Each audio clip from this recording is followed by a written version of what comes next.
Gunshots, gunshots, gunshots. This was about the Atlanta car, how they got into it out west with the Surenos, from them having a fly-ass Atlanta dude out there. Because I don't want y'all to think that I got nothing against Atlanta, because I know gangsters come out of Atlanta, and I'm going to tell you about one of the gangsters now. His name was Little Mike, had Jerry curl, because we talking about back in the 90s, and this was when we was in ADX in 2000, not ADX, Lompoc in 2001. Now, Little Mike is from Atlanta. If you're not subscribed, subscribe. If you subscribe, hit the notification bell. Subscribe, hit the notification bell. Let's get that right. Whenever you do anything on my YouTube channel, hit that notification bell and subscribe if you're not subscribed. Now, let's start this thing moving. Let's get the intro because I ain't got that much time, so I'm going to do my thing. I'm in a good mood right now, so I'm going to give y'all a bonus for today. All right?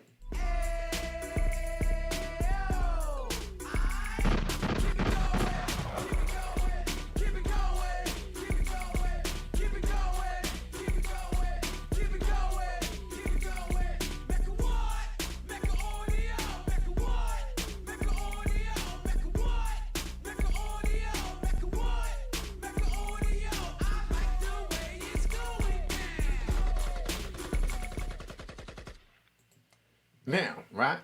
This is from the Julio Fulio scene. Go check out the video I dropped earlier on the Julio Fulio joint so you know what time it is. It's an excellent video. I gave you the new evidence on that. But now let's get to this prison story. Because, you know, we like to ride. All right.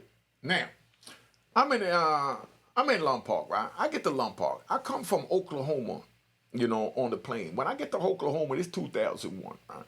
When I get to Oklahoma, this is the first time I seen, you know, racism, you know, in the prison in the Midwest. Because I know the racism, it's not even racist on the East Coast. Because the East Coast, we accept Bloods, Crips, you know, Latin Kings, you know, Surenos, Border Brothers, Northanios. But when we go out there, they don't really represent us like that. The same ones that's cool with you on the East Coast, right? The same gang members that's cool with you on the East Coast, when you go on the West Coast, they act like they don't know you. Not all of them, because, you know, I'm cool with all of them. I'm going to say this how they treated the other brothers, because I had a good time, a good run, good hustle in Lompoc. But we're in Lompoc, right? We go over there to Oklahoma. They fly me to Lompoc. As soon as I get off the plane, they take me to a little, you know, military airstrip. They land this plane that had duct tape all on the wings. The joint was rocking and rolling, and I'm like, whoa, and I'm handcuffed and shackled. And I said, yo, the joint getting ready to go down. Where's the flotation device? You know what I mean? Where's the announcement that they make when you on, you know, United Airlines, you know, or even JetBlue? You know, I said, oh, no, there's no announcement here.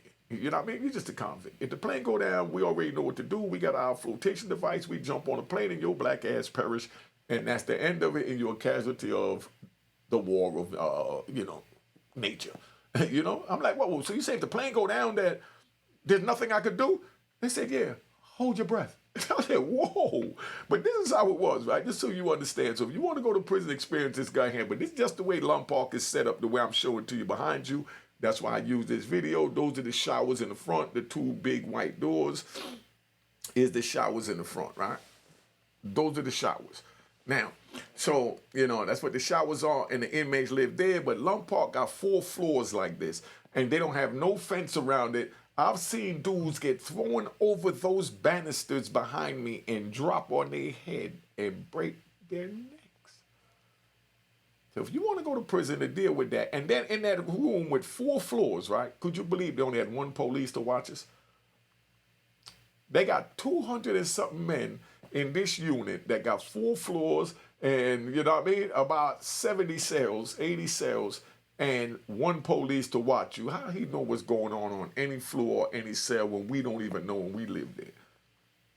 But that's how that is. But anyway, we there. My man lived in the front, the cell right next to the shower, and he was the orderly. His name was Mike. He was from Ohio. He had the, you know, he had the afro with the jerry curl. You know, looked like somebody from CB4 straight out of Cali, because he was one of those Playboy pimps out of Atlanta from back in the 90s and this early 2001 when they were still wearing the jerry curl in the prison because they didn't know that the world was changing to dreadlocks and bald heads. You know what I mean? But anyway, so Mike's sitting there, and they had this little white girl with blonde hair, blue eyes, and long, blonde hair, and she was real nice. She was gorgeous. She was gorgeous. Couldn't really see her body because she had a prison uniform and wasn't really jumping out of it. But either way, Mike was the orderly, so he used to come out and clean up. And then in between the hallway is where they got the unit team office, where they got the case manager, the unit manager, you know what I mean, and the counselor's office. And there's another unit on the other side, and both sides utilize that one middle area where it's at. So at night they leave by 5, 8 o'clock, 9 o'clock. If they work later, whatever, they leave. And, the orderly is supposed to clean it up. My man Mike from Atlanta, right? Real smooth. Mike, if you're in touch with me, somebody know Mike and what went on in Atlanta, because everything I say is true stories. Tell them to hit me. Mike was sitting there, right? And he used to clean up. I live 2 doors down from Mike. I'm up all night watching TV, because in that hallway behind us, they had 4 TVs spaced out, and each TV was labeled to, the Surenos was one TV, the White Boys, and then you had the what they called them, the Border Brothers TV, and then they had a black TV, and that's in that hallway you see behind me going straight up. So my cell was in the front where the black TV is at. So I could lay in my bed, look at the TV, and every night I'm hearing this door open. Because, they had to open it from the center control. They had a control they call center control, where you got all the cell knobs, and you turn it and hit the switch and it open up each door. They lock you in at night. In the morning, they bust all the doors. If you don't want to come out, you'll put a sign up on your door by 5 o'clock, before 5 in the morning. Police see it say don't open till, and you might put 9 o'clock, 10 o'clock, because you don't want them to open your door when you sleep, because dude will run up in there and kill you. If you a coward, try and rape you or whatever. So that's how vicious it was out there in Lompoc. So now you put your sign up on the door, a little piece of paper telling the police open up at 10 o'clock. So then they go in there and they put a little sticky next to your cell number, so they know when they open the doors at 6 in the morning, don't open this door that says open at 10, because you don't want to get that man killed. But now, 3 in the morning, right after 3 o'clock count, I'm hearing the door going, it's opening. I get up and I look, and I wonder who's going out. They locking somebody out. You know me, I'm being nosy. You know what I mean? I'm like, who that? So I'm looking at the door and I don't see nobody. You know what I mean? And then I see my man Mike from Atlanta cleaning up the hallway. The little white chick is sitting in the office like she writing in a book. It's 3 in the morning. I'm not paying no attention. So whoever look at, I lay back down and don't pay no mind. So after about a week this going on, I look out the door and I keep seeing the same movement. I don't pay no mind. And then one day they came and they picked up my man Mike, for investigation. Somebody stayed up and watched, and then sent a note, what they call a kite, to the administration, telling them that something was going on. You understand? Or one of the police officers, came there, didn't see her, or whatever. Because first thing you think is that somebody told, right? But that wasn't what happened. What happened is, they used to go in that middle office like they was cleaning up, and they'll fucking suck all night. You understand what I'm saying? While we sleep. You know what I mean? My man over there had the female turned out. She started bringing them in Black and Miles. This is before they had the flavors Black and Miles, when it was just the originals. She was bringing in the Black and Miles. Each Black and Miles cost $1 on the street back then, right? For the whole box. Now it's like $7, $8, $6, depends where you at. It's 5 cigars in a box, the Black and Miles, right? So she'll bring in a box of Black and Miles that costs $1, and Mike will sell each one of those Black and Miles for $50. $250 from a $1 purchase. How crazy can you get than that? $250 for a $50 purchase, for a $1 purchase. $500 for $2. But that's how he was killing them. Mike used to look out and, he'll give them to me for like $10. You know what I mean? Be like, yo, come on, New York. I ain't going to charge you like that. And the reason why Mike looked out for me, let me ride. The reason why Mike looked out for me, because Mike was from Atlanta, like I said, but it was a girl from Alabama that, left Alabama because she wanted to be a stripper to make some money, and she went down to Miami and started stripping in Miami. I fly from New York to Miami. I get introduced to strippers. I seen the little female. I like her. I dug her. I screwed her. You know what I mean? And then, I fly back to New York. She come to New York while she up there with me. I used to give her money, and when I give her money, she'd be like, yo, where's the post office? I got to send some money to my brother that's locked up. And, gave her the money. She went to the post office, sent the money. Now, When I get locked up, I find out that the person she was sending the money to, I was giving her, that she said was her brother, was this man Mike that I'm in Lompoc with now. This was back in 92, 93 when he first got locked up, you know? And this female from Alabama that I met in Miami, that I brought to New York, that I was giving money to, was sending the money to him. And now I'm locked up with him in Lompoc, and he remembers my name, and he tell me who the girl is, and we reminisce. And I'm like, oh yeah, she told me it was a brother that was locked up. He said, yeah, that's me, blah, blah, blah, that's my girl, she loves you, da, da, da. He was a player. So, you know what I mean? He said they was brothers now because they locked up, so they can't be lovers no more. Well, of course, they was screwing, knocking the boots when they was out there like H-Town and all that. They made a whole lot of love to H-Town, knocking the boots. Big shout out to Jay Prince, not Luke Skywalker for that, even though they was out of Texas, you know what I mean? I used to go to Texas back then, man. Relax, man. Can I tell my story? I used to go to Texas back then when Luke Skywalker used to take the helicopter to Texas to go perform and then come back to his club that night. If y'all from Miami, y'all remember those times. I used to take a private helicopter to go over there myself, to go party over there, with Luke. And that's where he met H-Town, brought him back. That's how I'm connected to everything, man. So then now, we up in the joint, and he tell me that's who he is, so he always look out for me. He charged me $10 for a black and miles. I get a whole box of $50 when he charged everybody else $250. So he in the back screwing this white girl. So the white girl gets cool with a Spanish chick. A Spanish chick, the Spanish chick, she wants some penitentiary dick too. So what the Spanish chick do is, she tell the white girl, yo, tell your man to put me on somebody. So my man put her on somebody. He came to me, I ain't gonna front, and asked me, say, yo, I got a Spanish chick trying to go. I said, look, my nigga, I don't know what diseases they got out there. I see these officers, these male officers that they in love with, that they screwing, and I'm not trying to screw behind these male officers. And at this time, I only had maybe 9 years in prison. Even when I had 20 years in prison, my motto was don't screw those female COs. Wink, wink. Now, so this is where we at. So I tell him, nah, I'm good. So he puts on one of his homies. So when he put on one of his homies, the Spanish girl gets locked up. For investigation. Well, not get locked up. The black girl, okay, this is what happened. The Spanish girl, she's the one that got locked up. You know what I mean? Because she fumbled and dropped the ball, the Sureno chick. The white girl that was school with Mike, she introduced Mike. He introduced Mike's homie to the Spanish girl, right? So now the Surenos was using this Spanish girl as a mule because she was also screwing a Sureno. So they was using this Spanish girl as a mule to bring the drugs in, the Surenos. She was bringing like a half a kilo, every month, every second of the month. First of the month, they distribute it by the second, right? So now, when this happens, right, she comes in and she gets, like suspended while they're doing the investigation because she fumbled the ball big with the white girl. They just locked up Mike, put him in a hole, because they couldn't do nothing to her, because they didn't have no evidence, because he was the orderly, and he can't come out whenever to clean. They don't have a problem when he come out to clean with a male officer. Who knows if he was doing something with him? Not him, but I'm saying who knows if the late night orderlies was doing something with a male officer, because I know the Atlanta brother, the one I know, wasn't dealing with none of that. But I'm just saying, they could let you out yourself whenever they want 24 hours to say that you're cleaning up. So being that the girl was doing that, she put my man Mike's homie on another chick, Spanish chick that was hooked up with Surenos, that was the main mule. She got locked up, and guess what the Surenos did after that? Put it in the comments. So we ride. Guess what the Surenos did after that? Keep it 100. I don't want to slow the story down.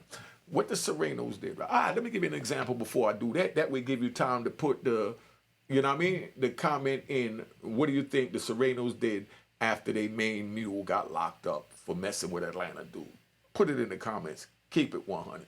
Right? Now, this same chick, right? I had a homie that knew that she was screwing. He down in the unit. She working his units when she go there one day. You know what I mean? Make sure you cop the book of Raw in Harlem at rawinharlem.com. www.rawinharlem.com.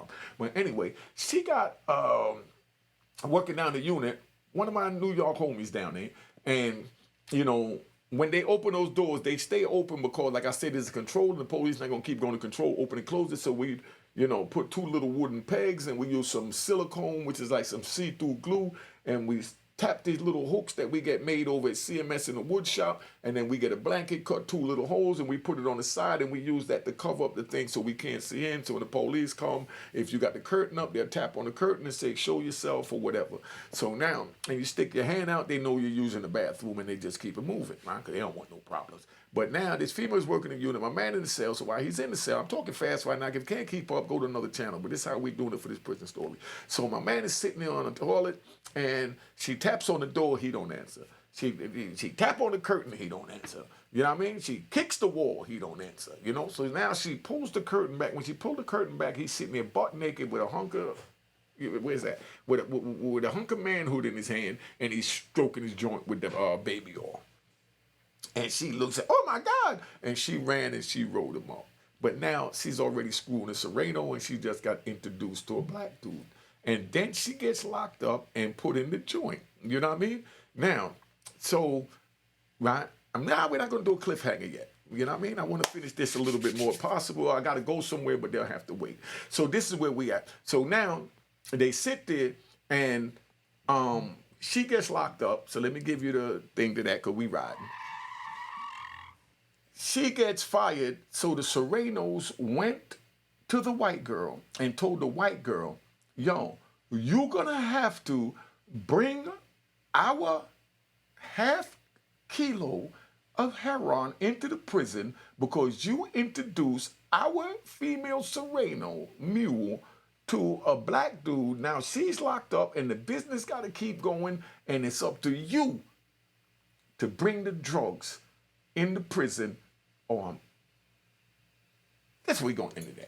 What do you think happened after that? Y'all put it in the comment. They told me leave a cliffhanger, so you know I'm a team player. So I'm gonna put it. I'll put it in the comment. Make sure you subscribe if you're not subscribed, man. I'm gonna finish this video if you want this video. Make sure you know what I mean. Put in the comment you want the rest of this. What do you think happened? Let me just sum it up real quick. Like I said, black dude from Atlanta meets a white girl, screwing a white girl friend, a Sureno chick that was the mule for the Surenos. She come to the white girl and tell the white girl, I want some black dick too. So now when she does that, the white girl introduced the Sureno chick to a black dude. They fumble, do something stupid, and they locked up my man Mike from Atlanta. And when they locked Mike up, Mike ain't say nothing. Straight man. Mike ain't say nothing. He went to the hole, but because they didn't do nothing to her because Mike never told. But then now, when with the Spanish chick, she did something that they seen. They caught her trying to bring something in, so that made them suspend her while they investigated that. So while they suspended her, she's the one with bringing the drugs for the Surenos. So the Surenos, you know, ain't got their drugs no more coming in. So they go to the white girl and they tell the white girl, yo, you gonna start bringing our drugs in because you got our mule knocked. So now you are mule. This is what the Sureno prisoners is telling a white correction officer in the United States Penitentiary of Lompoc in 2001. So what do you think happened after that? I'm going to leave you there. Let's tap out real quick. All right, cop the book of Rowan Harlan. Make sure you hit the notification bell. If you subscribe, hit the notification bell. If you subscribe, hit the notification bell. If you subscribe, hit the notification bell. If you just subscribe and hit the notification bell and the subscription. All right. Let's go. Cheers. Toast the crime. Toast the crime. The crime. The crime. The crime.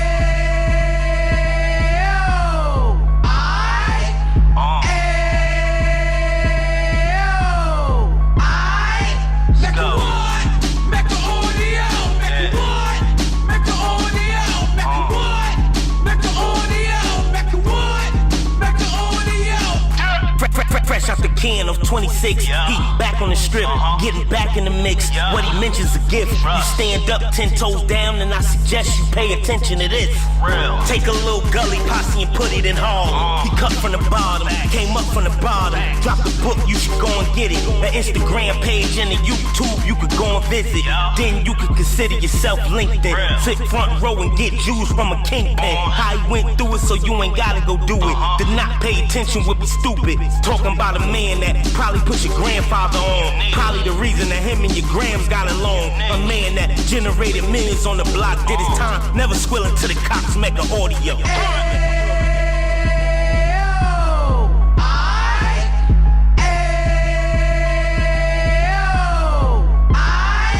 Mecca what? Mecca audio. Mecca what?